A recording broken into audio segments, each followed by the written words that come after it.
Good morning, everyone. Jill here with North Texas Vegetable Gardening, canning recipes, a little bit of everything. Where have I been? How come I didn't know about this fruit steamer thing? This is unboxing my husband's Christmas present or birthday present that his mother gave him last week. And she is one of our biggest fans on our channel. So thank you, Charlotte, for this wonderful gift. But evidently, she has seen these juice steamers on quite a few channels, and she bought him one because she knows that we're really big gardeners and that I like to preserve our foods. So today, what I'm going to do is I'm going to learn together with you how to make apple juice with this steam juicer. So this is the first time I've ever used it, so we're going to watch and learn together. I'm pretty excited about it though, because I'll be able to process these in a hot water bath and preserve them on my shelf. I've also got some grapes over there that I'll probably do today or tomorrow, but I'm pretty stoked about this, guys, because I also think I'm going to be able to use this to make my spaghetti sauces and all kinds of things, maybe my own V8s from my garden. So stay tuned and let's get going. So I've got me some organic Gala apples. I've got 2 packs of them. And this is what I'm going to use today. So the beauty of this juicer is you don't have to peel or core or seed. Whatever it is you're going to be processing. I think you can probably use them in a little bit bigger chunks. I'm just kind of winging it here. And I'm going to put all my apples in the strainer part of this steam juicer.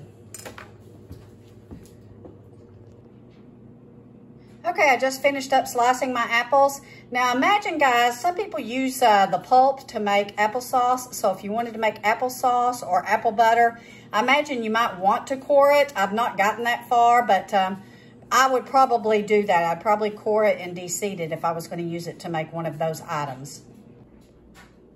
So you have, it looks like 3 parts to this fruit steamer. You have your bottom that you add your water to. You have your basket that you add your fruit to. And then you have the pan that looks like an upside down, or it looks like a bundt cake actually, a bundt pan that you're going to, this is where your juice is going to filter through. So what you do is, I filled up this first pan, probably about an inch and a half of water. I'm going to let it start to get hot and steam. And then you put this on top of it. And then you put your fruit on top of that. And I believe it says to process this for about 60 minutes. Okay, so it's getting a little bit of a boil. I'm going to go ahead and put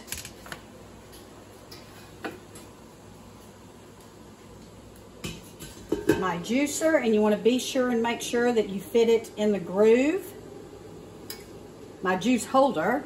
And then I'm going to put the fruit on top,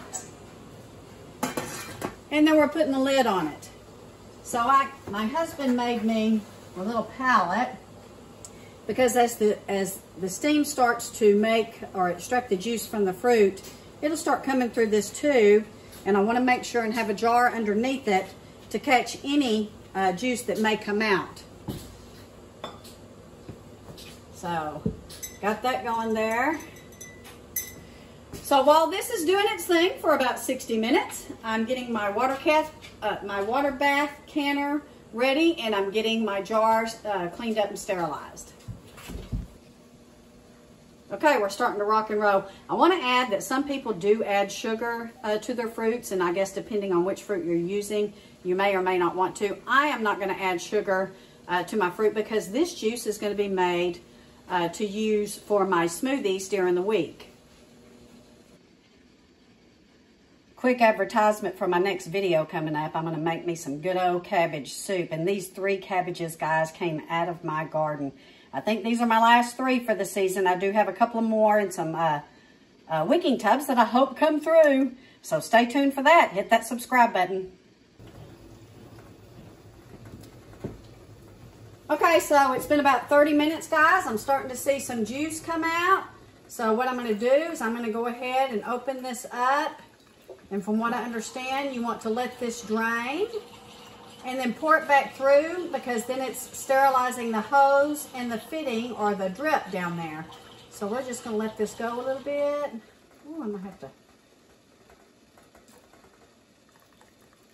Oh, it smells really, really good.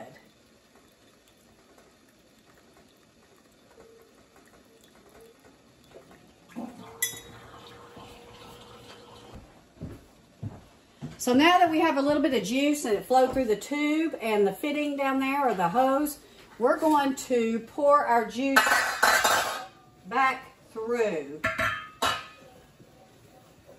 It's hot. I need to get me some different, I need to get me some mitts, guys. So now we're going to replace the lid. And we're going to let it go again. We are right at 60 minutes. And I'm going to go ahead and put some of this juice in a bowl so I can transfer it to one of my sterilized jars. I think it's probably going to take, guys, a little longer than 60 minutes, but we'll see.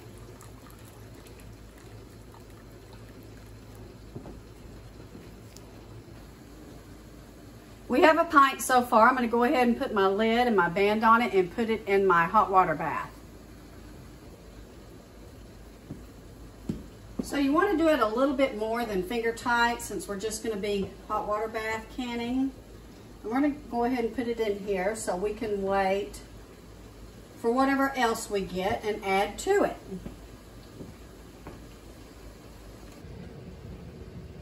All right, guys, I got about 3 pints. It's in the hot water bath right now for about 13 minutes, and this is what's left over. I bet I probably could have gotten a little bit more juice out of these, but I'm going to go ahead and start on my grapes and do it the very same way.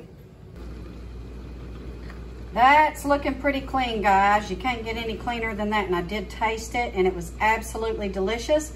I processed it in a hot water bath for about 13 minutes, and now I have my grape juice going, and we're going to do the very same thing.